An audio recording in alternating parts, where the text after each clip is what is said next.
Is the Grammys still about music?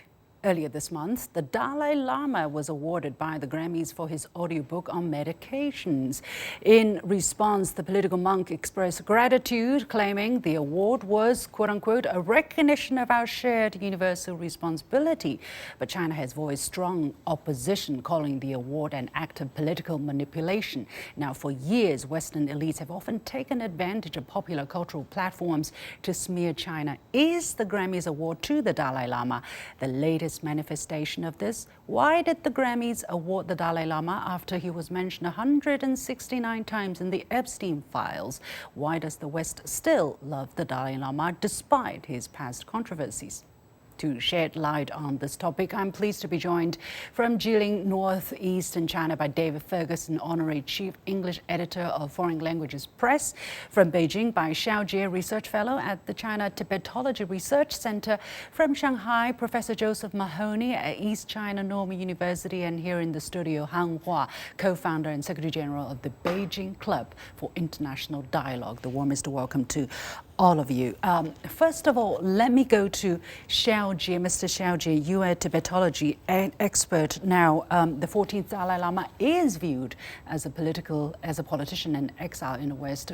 Why would the Grammys award the award to him at this particular moment? Even the BBC calls it unlikely. Well, actually, I think that during the past decades, the Western countries have just given numerous awards and honors to the Dalai Lama. We all know that the most famous one is the Nobel Peace Prize in 1989, and also in 2007, the U.S. has given the Dalai Lama the U.S. Congressional Golden Medal. And I think that this is a very we can say that this is a Western tradition to honor the Dalai Lama, to enhance his political influence, and also to enhance the political image of the Dalai Lama, and also his so-called Tibet cause. And in the recent years, it is difficult for the Western anti-China forces to simply attack China's policy on Xizang. And nowadays, they choose another route. That means use the art forms to enhance the political image or enhance the influence of the Dalai Lama. And their major purpose, I think, that is still to remain the fame of the Dalai Lama and to keep the Tibet cause as a tool for contain China. To keep it on the lifeline, can I say it like that? David, what is your reaction upon hearing about Grammys? Supposedly the award should be about music, about art, but this is given to a political figure. What is your reaction to that?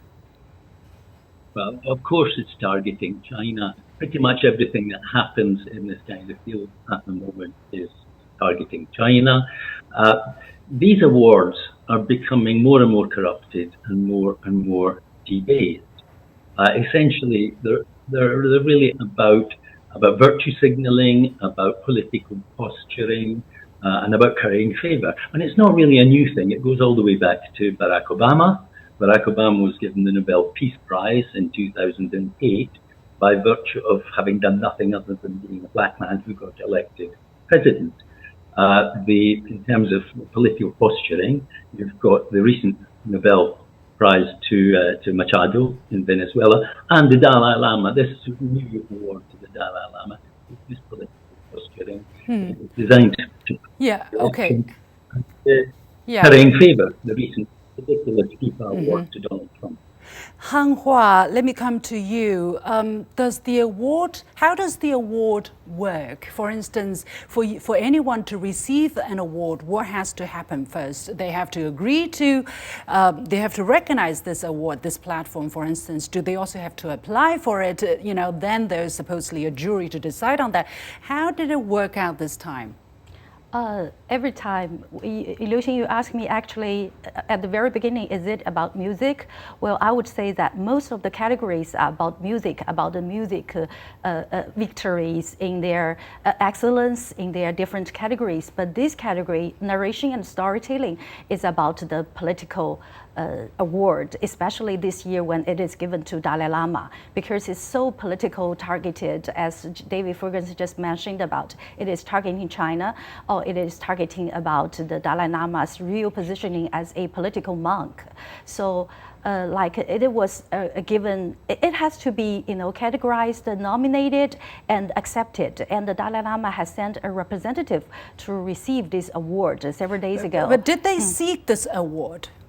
Did the Dalai Lama seek this award in the first place? What do we know? I believe there are many arguments, and the critics, which I agree, that the team, or the so-called cabinet of the Dalai Lama's team, they are very vigorously seeking to get some awards, especially the award in Grammys. Probably next would be Oscar. I don't know whether they have some documentaries on that, but these are really politicized, and I think this is linked to his near the end of his leadership, and his team wants to secure some political solidify his political legacy, especially among the much younger generation. So getting a Grammy award will definitely solidify in their opinion, to help solidify this kind of recognition. So, and I feel so regretful for Grammy to award this category to Dalai Lama,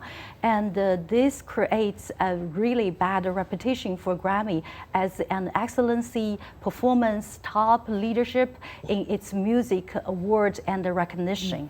Well, this happened very recently, as I say earlier this month, but it's connected to the Epstein files since July, August of last year, when it was discovered that the Dalai Lama was mentioned over 169 times, actually, to be exact. And according to a Daily Beast podcast from the United States, a U.S. journalist actually personally saw that the Dalai Lama was at Epstein's party with this rich and powerful and corrupt people. Although the Dalai Lama office came out to unequivocally deny that the Dalai Lama never met Jeffrey Epstein or authorized any meeting or interaction with him by anyone on his holiness's behalf. But we do not know, because there was this journalist saying he saw the Dalai Lama with the Epsteins. But my question really is, although to be seen at Epstein's party does not necessarily incriminate the Dalai Lama, but there are a lot of questions to be answered, right? For instance, this was not the Dalai Lama's first time to allegedly receive money from people who are sex offenders. It also happened in the past. So my question to Joseph really is, why does the Grammys not think that there are questions to be answered about the ethics, about the morality, integrity of this political monk before giving him this award? Don't they care about the reputation of this award?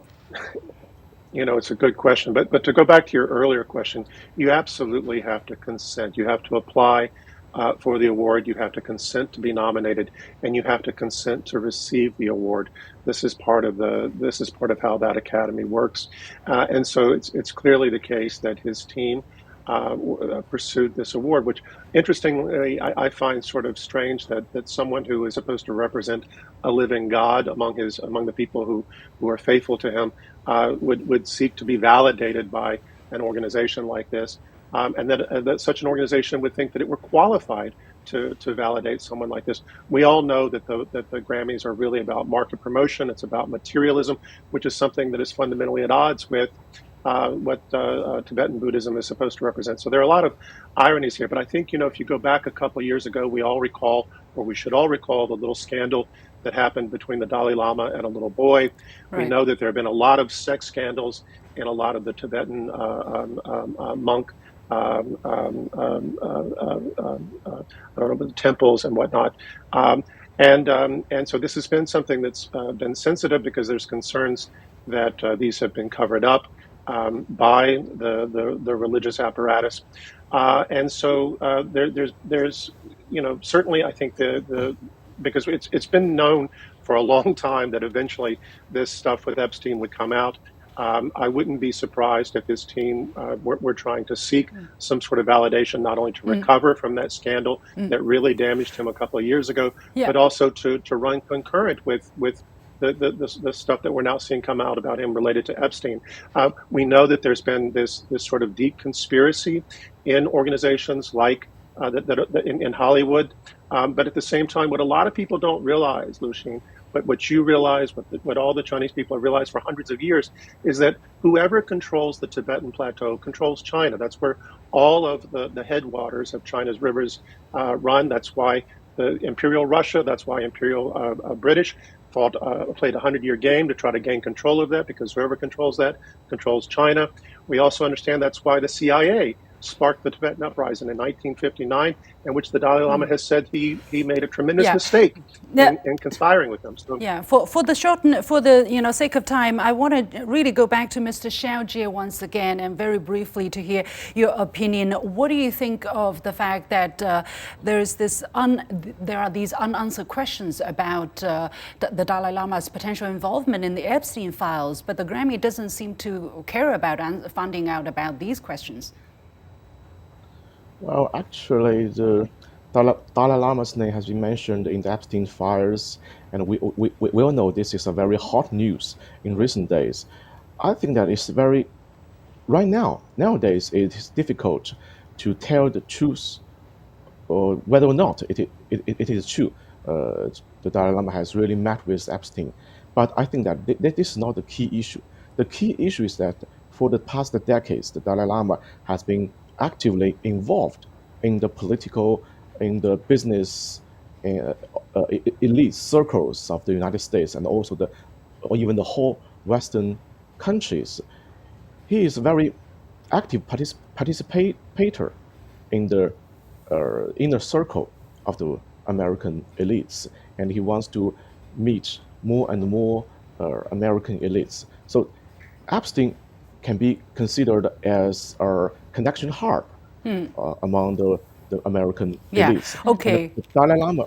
Yeah, I'm sorry, time is really limited. We have to take a short break on this topic, but I think it is interesting to wrap up this segment with a quote from a media report by the American journalist Silverman, who was trying to find out why the Dalai Lama may have been at now deceased sex trafficker and pedophile Jeffrey Epstein's house, and he said the answers are two reasons: sex and money. Which was which? The Epstein files, what does it reveal to the world? Now, over the past year, documents related to the convicted sex offender Jeffrey Epstein have been released in a series of public dumps. Most recently, the U.S. Department of Justice published over 3 million pages related to the notorious files, including more than 2,000 videos and 180,000 images. This followed a law passed by Congress last November demanding full transparency and the release of all documents, forcing the Trump administration to act. Now, these releases have exposed powerful figures, including business tycoons, billionaires, government officials, and even royalty. What structural flaws has the case exposed within Western political and social systems? How transparent is the system? How functioning is the system? To discuss all of this, I'm continually joined by my guests David Ferguson, Xiao Jie, Professor Josef Mahoney, and Han Hua. Let me go to David there. David, you are joining us on the line. I understand. How deep will the rabbit hole go, and exactly what structural and systemic ills are we seeing here? Well, the problem that the West has at the moment is that nobody has any idea how deep the rabbit hole goes. A huge amount of information has been revealed, but it's also been hugely redacted. So we can't really say what's been going on. We can't really say who has been involved. But the upshot is that for things that looked like they were ridiculous conspiracy theories just a very short time ago, people are now genuinely worried that it's real. And you're talking about really extreme stuff like cannibalism and child murder. People are now seriously considering whether that's actually been going on. And the fundamental problem the West faces is that this could destroy the whole Western moral framework, and it could destroy the whole claim to Western moral authority. We have hundreds, possibly even thousands of the most prominent figures from Western politics, from Western business, and from Western society involved. And with one or two exceptions, such as our Prince Andy and Prince Mandy, we don't actually know exactly what people have been up to. Epstein was the subject of a police investigation about sexually abusing a teenage girl as early as in 2005. Han Hua, what went wrong, really? Because it's about 2 decades now, and still things have not surfaced, and nobody really been charged about it. Yeah, Liu Xing, I was a journalist, so now, before I invest my whole time and energy and efforts into the international think tanks, so I remain from the perspective of international communication, and I realize how important the investigative, reporting is, especially in the Epstein cases. So I remain observation regarding the next steps of the next or the second half of the another 3 million pages to be released. But at the same time, you can see just yesterday, the Munich Security Forum released this year's theme as under destruction. I think it can be applied to the Epstein cases as well. This is the total and complete destruction of the Western democracy, which is built upon the basis of the rule of law. But since you mentioned that it was released, it was investigated as early as 2005, but the case was dismissed as early as 2008, and right after 2008, the Epstein certainly has built an even stronger and much larger of the elite, Western elite circle of including politicians, including academia, including Hollywood, from Hollywood to Harvard. Possibly the Dalai Lama. Of course, including the political and the religious figures like Dalai Lama. So this actually indicates the bankruptcy of the Western democracy from the moral high ground, from the rule of law, from it is, as you mentioned, it is systematic damage to the whole system, and also to the system of the judicial and the legal system. And they are building a circle that can protect Epstein and the elite in this circle from getting alleged, from getting some legally punished, so that the cases went even larger, and there are so many victims. There is no perspective with regard to the victims to be protected. Well, after Epstein died in August 2019, one victim had this to say. She said Jeffrey Epstein has done nothing but manipulate the U.S.'s judicial system, where he has never been held accountable for his actions. Professor Mahoney, let me go to you. So did he masterfully manipulate the judicial system? Is the judicial system still functioning? It's a good question. There are a couple of divergent points of view. One, was he operating by himself? Was this just a massive manipulation scheme where he was, collecting information, collecting people, I think is the term he used. Certainly there seems to be sociopathic elements at work. But, there's also a significant fear that he was working on behalf of some intelligence agency, that this was a form of elite capture. That was designed to compromise the political and economic elites, the cultural elites of the United States and other Western countries. The point has been raised about morality. Certainly, we've seen since the Clinton administration, before that, but from Clinton to Trump, increasing examples of sexual deviancy among top leaders that's been essentially normalized even among the conservatives now. We've also seen, as has been raised, the question about whether or not the system can be trusted. We know that under Trump, but not just Trump, we've had extreme politicization of the Department of Justice, the courts, even the FBI. Many people believe that the recent testimony by the FBI director was full of lies. That no one in the United States believes his comments to be true. So there's intense distrust now in the system.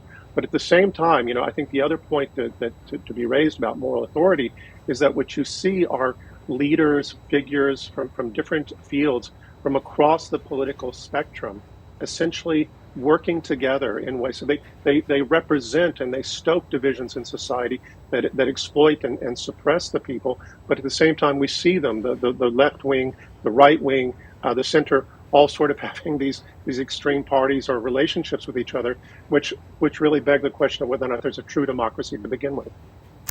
What do you think? It seems that people do not find it horrifying or worth mentioning, or and the scale of this thing is so big, so long. There are so many victims. In the end, it's going to die down as a news cycle. David, what is the problem here? I think it's slightly misleading to say that nobody cares. I think one of the reasons that the files were released in the first place is because of the enormous polarization now exists in US politics. Both sides thought they were going to be able to use it to attack the other. And Trump's being very heavily attacked by the Democratic side without it being very clear exactly what he's supposed to have done. But the fact that both sides are involved, which was the point that Joseph was making, we talked about the moral framework and the moral authority. It risks completely destroying trust in Western politicians. I mean, if you look at Statista, the survey company, in 2024, they looked at trust in Western politicians, and the US scored 6%, and the UK scored 6%. In 2025, it was 5%. I mean, what's going to happen now? And that is what has the West in a panic now. They've opened Pandora's box.